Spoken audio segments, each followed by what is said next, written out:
plan for this evening, a little bit of an earlier lift than normal, and part of that is not just because I was being a little more responsible with my day schedule.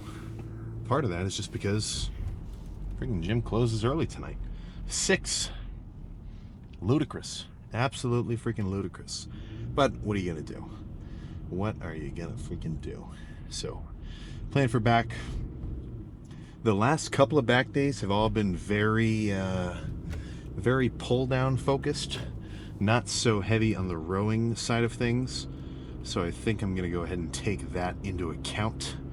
But really, half of it is just, how am I gonna feel once I'm in there, right? Like during the warm up phase, during the during the kind of loosening up my shoulders and my lats and stuff, and I'm playing around with the cables. I get a little bit of like a gist of what it is I think is going to kind of feel good to sort of, well, I feel like a Sherpa, right? You might not know it, and it's very subtle, but if they walk up to a mountain and they can tell the air is just so and the humidity is just like this or whatever, maybe the path that they're going to take to get up, it's going to change. So I feel like it's the same thing a little bit with some of these lifts. Now the basic components, all the same shit. Pull downs, rows, hard, regular working sets. You can't really get around that. Nor should you. I mean, that's kind of just the way to fucking do it. But, when it comes to specifically like picking one movement over the other and doing one style, or like, okay, I feel a little tender here, maybe I should just do some light squeezing stuff instead of trying to go extra crazy and do something really heavy. And like those little kind of nuanced details are things that you get a bit more in tune with as you lift for longer, So it's like my I've got a couple alarm systems where, okay, my lat feels a little extra kind of tight there. I can still feel it a little like right in my armpit where it ties in. Maybe I shouldn't try to do heavy pull downs with the entire stack. Maybe that wouldn't be an awesome move. Maybe I should stick to maybe some lighter squeezing stuff. And then not only that, in terms of like an injury mitigation perspective, it's simply, at least if when you work out, you're thinking about it a little bit, it's just basic pattern recognition. And what I mean by that is, at this point I've probably done, I think a few, probably 400-ish, 400, 500 back days or so. So I've got all of that data kind of stored up in my mind from that experience. And I can say, okay, when I do workouts like this, I end very pumped and I enjoy it. Or if I do this, it just doesn't work for me, and, that sort of thing. And that can't be, extrapolated upon just by listening to how some guys train, what they say is the best way to do it, because that's something that you really just have to find out for yourself. And it's, it's not the most exciting tip to hear somebody say, oh, well, how do you get better at feeling the squeeze on your biceps? Well, do curls and try to think about it. It's not really an awesome tip. It's kind of it's a little bit basic, but there is a certain kind of evolution that you should come across, at least if you lift for long enough, where not only do you become a better lifter just objectively in terms of performing better sets, you're going harder, the amount of energy and intensity you can bring on a set-by-set, lift-by-lift basis is improving, but you also just get this sort of a sixth sense, right? Kind of a lifter sense, where little things that could potentially spiral into bigger injuries or tweaks or just little habits, they start to kind of phase themselves out. And that's not a passive activity. That's only going to come from trying to be a little bit, in tune with your training. Look back at your progress. Look at how your weight's gone up and down. Like, okay, I gained my weight, or on that last bulking phase, I gained weight pretty steadily from increasing my calorie load month by month instead of just eating 5,000 at once. Okay, I should probably go forward with that, in the bulks to come. And just little things like that, But it's, oh shit, I was about to say something. Yeah, I can't. But, that sort of thing, And half of it really is it's just experience gained by experience, you know, clocking hours. I'm sure that even if you weren't really thinking about it for too long, if every arm day or every whatever, let's say you did arms twice a week, you really tried to, you know, curl as hard as you could, I don't think there's any way to get around not developing a bit of a muscle, mind muscle connected with your biceps, where now instead of feeling like you're just pulling the dumbbell up with your hands, like you can sort of imagine your bicep actually contracting. So that's where it's going to help to you don't have to like look at anatomy books. I think guys who really try to read into like every single muscle fiber and insertion are, I feel like they've lost a little bit of the point. But you know, being able to understand that like when you do bench, you're not just pushing with your hands, like you're pulling your upper arm towards your chest, right, in that action, then that sort of visualization usually has been what's helped me feel a lot of these lifts more, right? Leg extensions, pretty simple. Tricep extensions, pretty simple. But things like just really feeling your chest on bench, your lats on a row, your hamstrings on an RDL, those are things where there really should be kind of a eureka moment where it just clicks. And then you get to say, oh shit, now I feel it. You know, now I get it. And then, you know, you just go from there. But yeah, it's not really the most fun tip, because it's not like there's a secret per se. It's simply, okay, you want to get better at doing curls, curl twice a week, or do 2 bicep workouts twice a week for years, and then you will be, you know. So of course, you know, use reasonable form, don't go too crazy, don't hurt yourself. But it really is just, as long as you're working out consistently, you will see long-term, not only like physical growth, but hopefully sort of mental and maybe even spiritual growth, just as a lifter, right? So something to think about. So if you can tell that you're the exact same lifter you were a year ago, then you might need to start pumping the gas a little bit harder in terms of like, you know, just self-researching your training routine. But that's just something you'll kind of gradually accrue knowledge of over time. You know, don't stress and start watching, you know, don't give yourself 3 hours a day to watch Athlean X videos to learn every single exact movement like as soon as possible. Like just, you know, just try new shit sometimes. Sometimes that's as simple as it needs to be. You know, see somebody who you know or who you'd chatted with a little bit before, that maybe they're doing something you've never done, and say, okay, why are you doing it like that?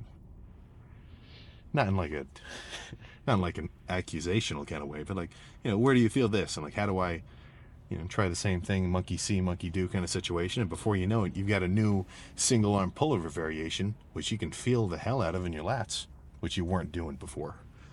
Just little things like that I like to think about. So I can definitely anticipate some rows. I could also probably see pullovers happening, pull downs as well, maybe even some single arm action. But across the board, I know there's going to be a crazy back pump at the end of it. So let's just get that thing started. Seated rows will be a good start. And this isn't a crazy heavy stack, so this is going to be like 1 second hold, really squeeze, then back down. More of a controlled style.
Okay. Ooh. One more just like that. And then I think it might be a good approach to do 2 sets of rows, 2 sets of pull downs, 2 sets of rows, 2 sets of pull downs like that. Kind of, well, really just make sure by the end of this back day, everything is pumped to shit at the same time. So let me catch my breath and repeat.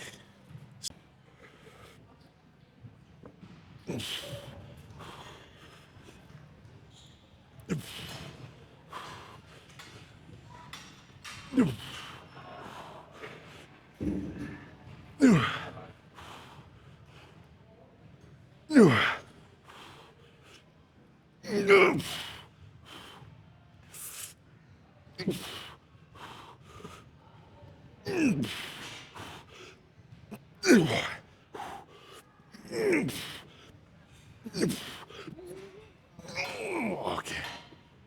Oh. All right. Let's do some kind of pull down next.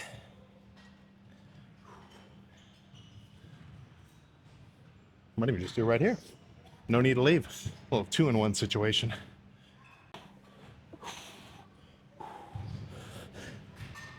Yeah. Yeah. Yeah. Yeah. Yeah. Yeah. Yeah. Yeah. Yeah. No. No. No.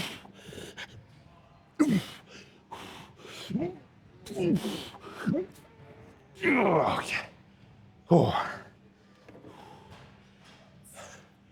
One more.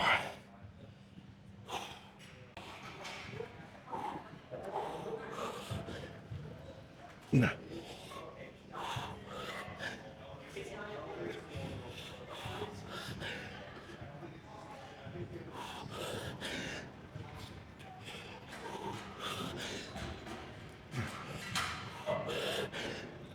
Yeah. Yeah. Yeah.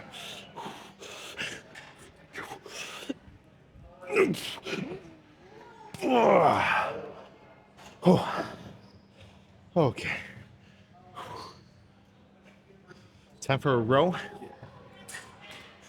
Not sure exactly what kind, but probably squeezing focus, I think. But we'll see. This would be a good little semi-converging row. 2 cables, not directly in front of me, but a little bit wider. So not only do I get this action, I get a little bit of this, which for me helps me kind of imagine pulling my shoulder blades together. But for a squeezing set, I like it.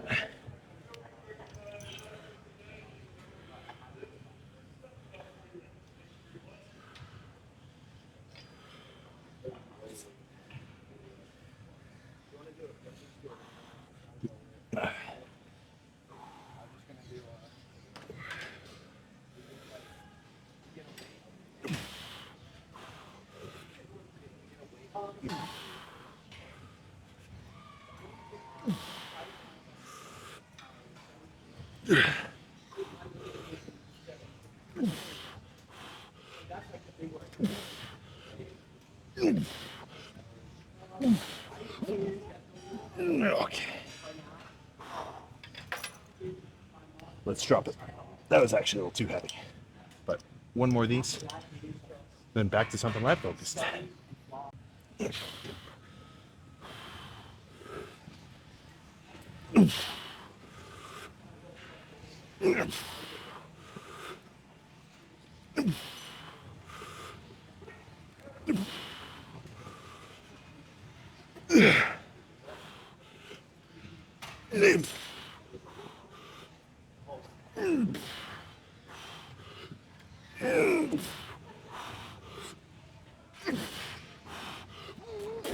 Okay.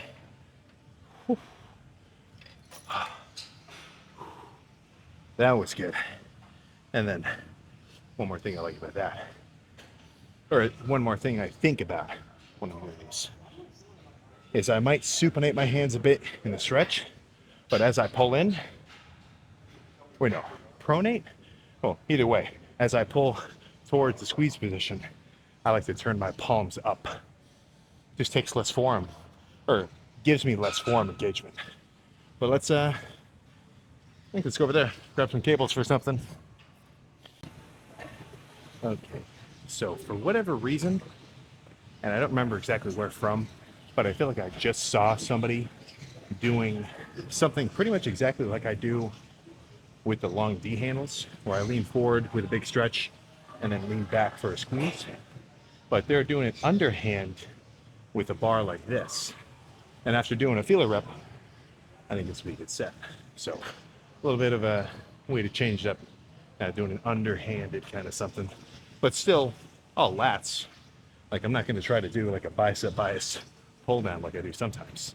But let's see how this one goes.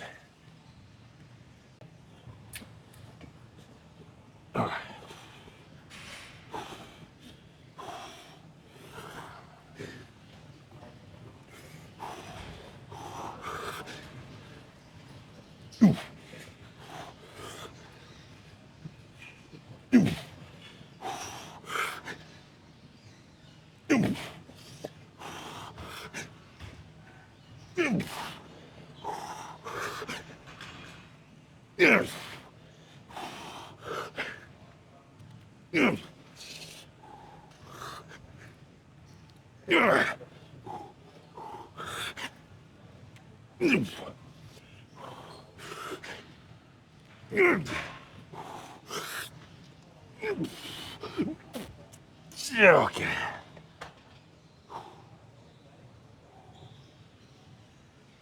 One more. Same style. Actually, nah. This one I'll do overhand. Better change it up that way.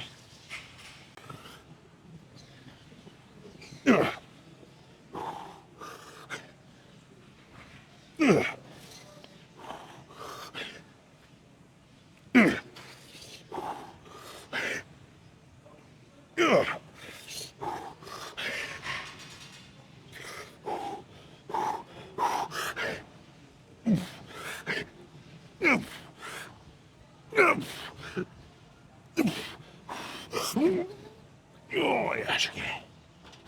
Oh, all right.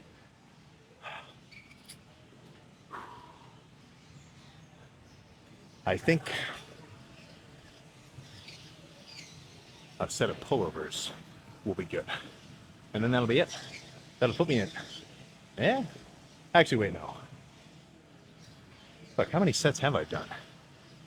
2 sets of rows, 2 sets of pull downs, 2 sets of rows. Yeah, one more set is about right. Feels kind of short, but must just be a fucking mental thing. But let's finish with some pullovers and go pullovers down, find some freaky ass lighting. So the point of this set is to try to pump my lats up with blood as much as possible. So 5 reps either side, and this isn't like the heaviest weight ever. Like this is enough where I can feel a good burn, especially after all those 8 sets already. So I'm kind of trying to pump them out, but not mindlessly. Like when I say pump out reps for this set, I'm not thinking just move the weight for no fucking reason. Like every rep I want to feel a good burn at the bottom. And then, well, talking about what I was getting into the car, from experience, I know this usually pumps the shit out of my lats. So I have no reason to doubt it today. But, you know, who knows? Left side first. Yeah.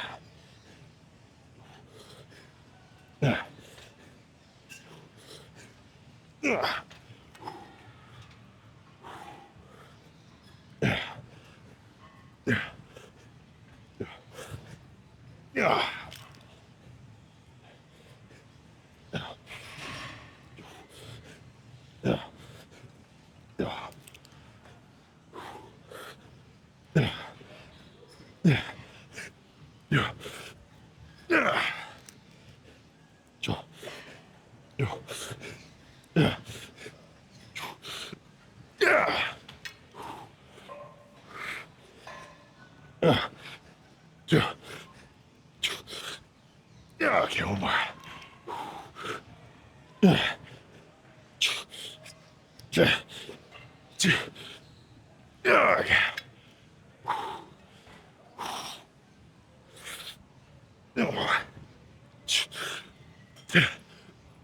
Okay. Oh my gosh. Yeah, that was good. Back complete. Let's go close that, man. We're good. All right.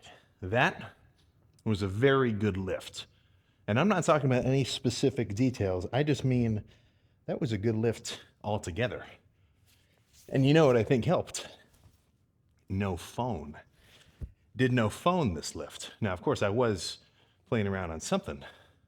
Got like a little kind of Android looking MP3, like a preamp kind of thing with some fancier headphones. So they were kind of like extra bassy. But no text and no nothing, no Instagram between sets. Yeah, that was nice. I am not ashamed to admit that, like most, I feel as though I am a goddamn phone addict.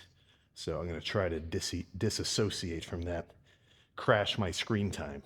Now I'll still listen to music and stuff, or like shows or whatever, but like just straight up scrolling. Yeah. But no point talking about that now. Let's just focus on this fucking pump check.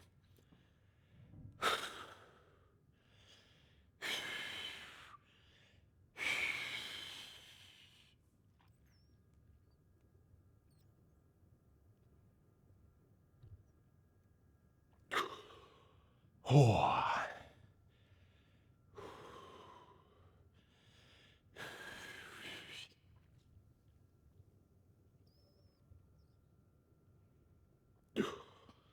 Oh my gosh.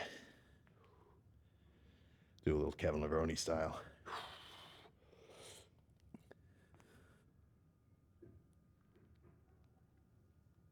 Oh.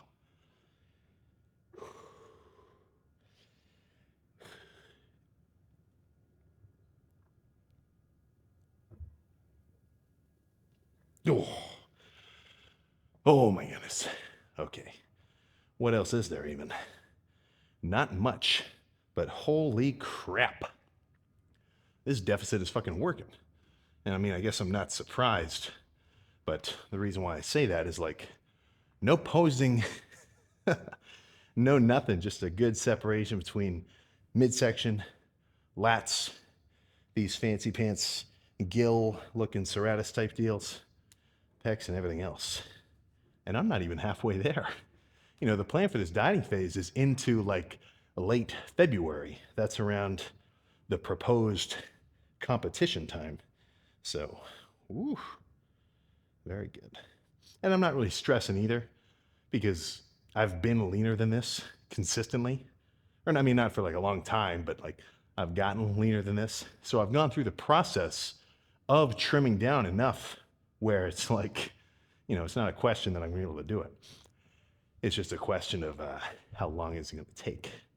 But let's do a few more. I can't even freaking stand it.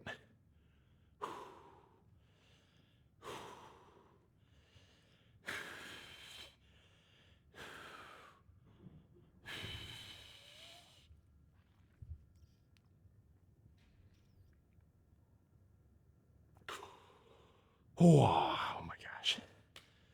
Yeah. I'm satisfied. So now, get to go home, grub on something, sleep, and then come back tomorrow.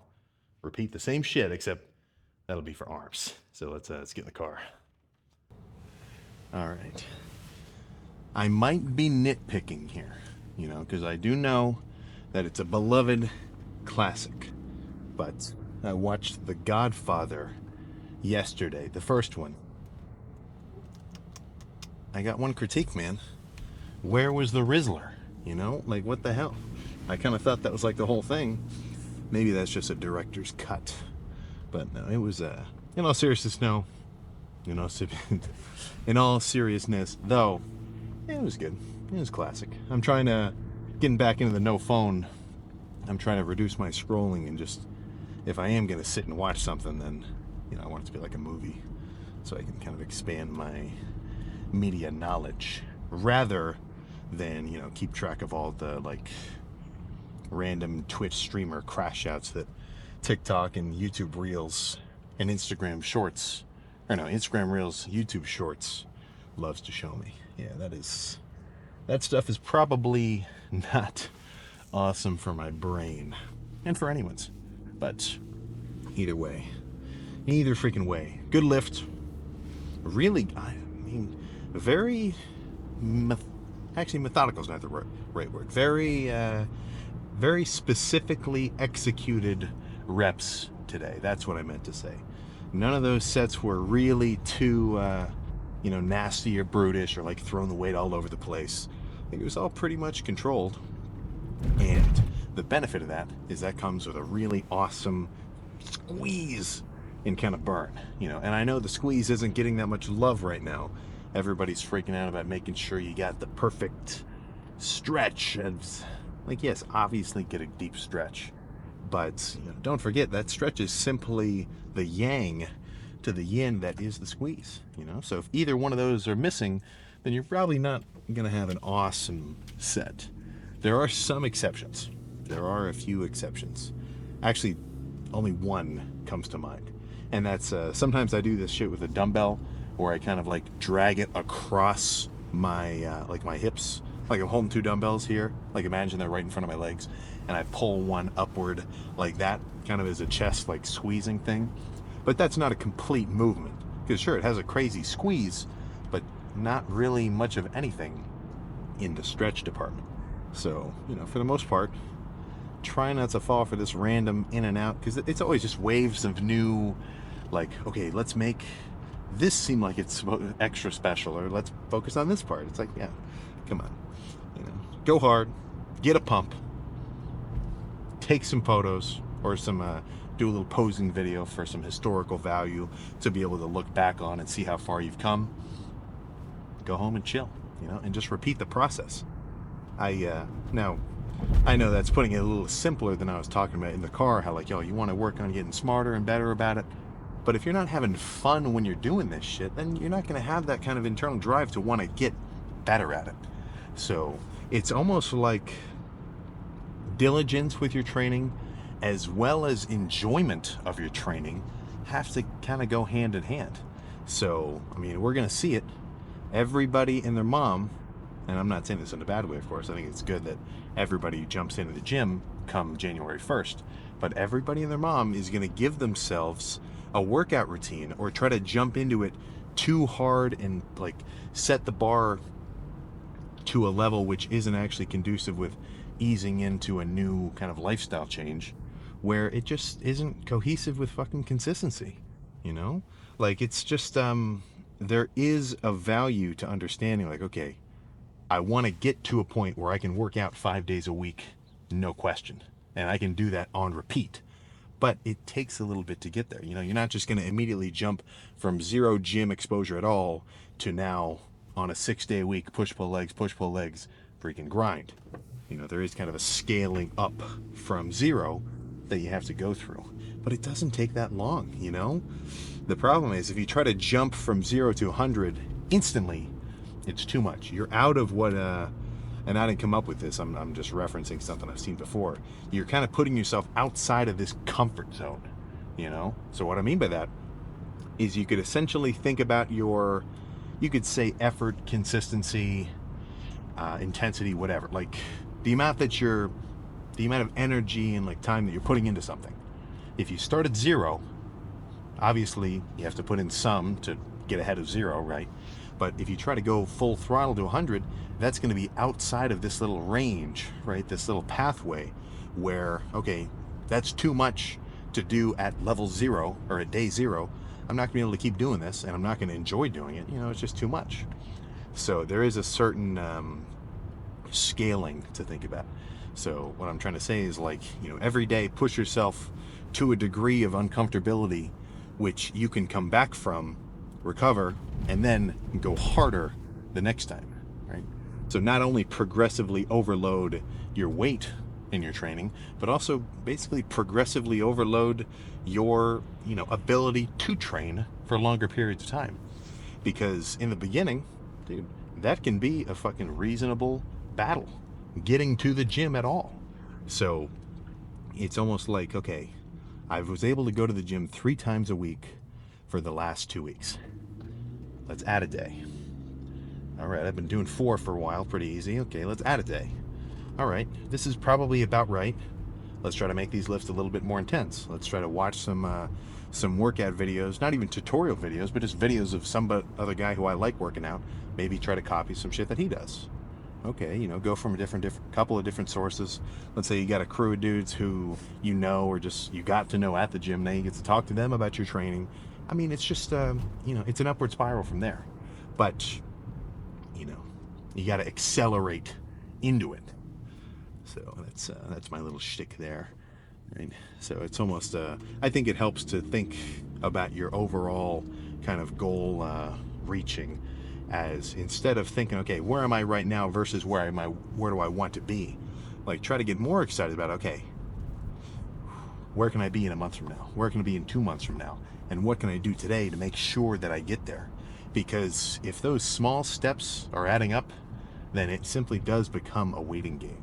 I mean, I love this about working out because there's really no barrier to entry. I mean, you can just do regular full body, or not even, well, yeah, you can do full body. Just like home-based workouts, kind of P90X style. You know, you don't even need a full-on fucking, you know, gym. Let's say you don't even like the environment. You want to do your shit at home in privacy. Yeah, man, go for it. Nothing's stopping you. So, what I'm trying to say is, there's really just kind of a set of things, a set of kind of a checklist where if every box is checked off, or at least most of them are checked off, then it's not a question of, okay, is it going to be possible for me to make this happen? Is it going to be possible for me to reach this level? Is that even possible? And it's like a fucking magic trick, you know? If you watch a magician flip around a deck of cards, he asks you to pick one, and then he pulls it out behind your ear, and it's the same one. If you don't know how he did it, you're going to say, oh my God, how the fuck did he even do that? I couldn't even imagine being able to do that. But if you saw how the sausage was made, and you saw the tips and the tricks and the things and how he did it, then the mystique, right, the mystery is gone. Now it's simply, okay, if I do this, if I get a good amount of sleep, if I train pretty hard, you know, however many times a week you can do at that moment, and I start to maybe hit my protein, drink a bit more water, you know, try to get some electrolytes, or even just like stay more hydrated, get slightly better rest, and train hard. Dude, those are the big 3. Frankly, everything else kind of falls behind the value of just keeping those things in order. So that's my thoughts there, man. It's not where you are, but it's where you can see yourself headed. But no more basic kind of motivation. I shouldn't even have to tell you that. You know, you're already on your shit. So plan for tomorrow with arms. Well, it's just a fucking classic arm day, man. I don't think my arm training is too far behind being reasonably optimal. You know, I throw in a couple kind of self-assisted failure reps, some superset style stuff, some more stretch focused curls, some more squeezing stuff, some push downs, overhead dips. I think I got a pretty reasonable grasp on it. So it's not really a question of like, okay, how should I make this lift insanely different than what I've done before? You know? But of course I am going to make it a little different, though I'm not let's just say I have very little doubt that I'm going to be able to really kill it. But if I did have some doubt, you know, if I was somebody maybe a little bit earlier into my lifting journey, then dude, I mean, even back when I was fucking younger, I was writing out splits, writing out workouts, like basically studying all sorts of videos where guys would really just make like tutorial videos on, okay, like how to get into bodybuilding, like how to do a workout split for the beginner. Like I was writing this shit down in like my Google Docs like a freaking assignment, you know? So it does kind of add up the more you think about that sort of stuff. But like I was saying a second ago, once you've got a pretty reasonable grasp and you're making improvements lift by lift, then it's just a question of how many of those can you do in a row? And before you know it, you're going to be saying, wow, I've never seen that bicep vein before. I've only seen the brachial one. Huh. Well, cool for me. Do another set of curls or, you know, whatever else you were fucking doing. But yeah, that'll be good. I'm excited for it. And then I'll just have to make sure I get a good night's rest for leg day in 2 days. And then I was about to say, and then I'll get a good night's rest before chest. And yeah, but if you were curious about how the diet is going, am I absolutely dying? Am I starving to death? Not exactly. Not freaking exactly. You know, still sticking to my 2,500 ish. This morning I was 240, and that was after having a little bit of extra food yesterday. We went out to actually had like a family dinner. So yeah, we are on track.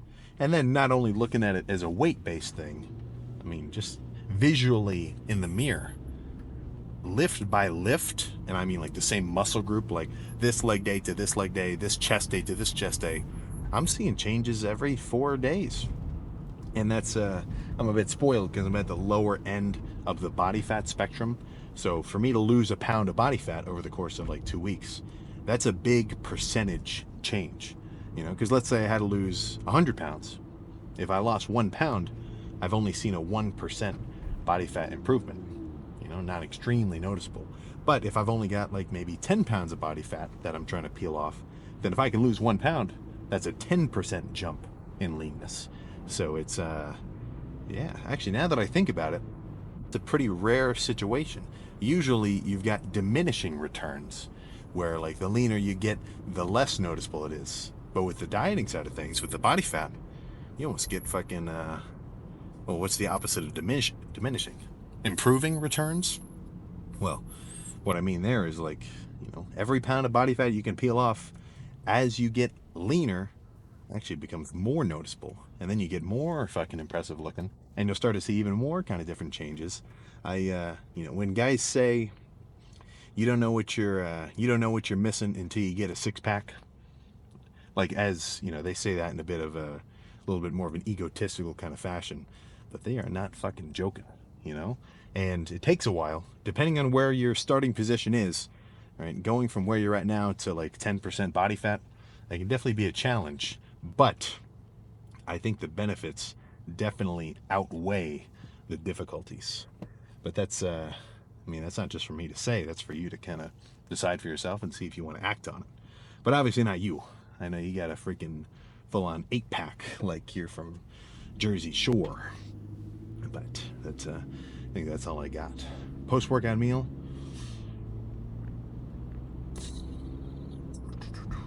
I don't know. Probably just ground beef with a little bit of rice and some sugar-free barbecue sauce. You know, keep it simple. Keep it very simple. Haven't really had that many treats either.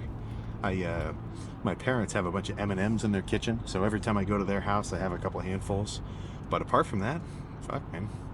No ice cream, no Skittles, no Reese's Cups. I'm feeling the urge, of course. You know, it's but I can handle it. I can handle it. I can save it for later, right? So that's one skill of the dieting lifter, being able to save your treats for when it's time for them. And then oh geez. Well, now I'm just gonna be talking forever. Good lift. I'm excited for arms tomorrow. I'll see you then.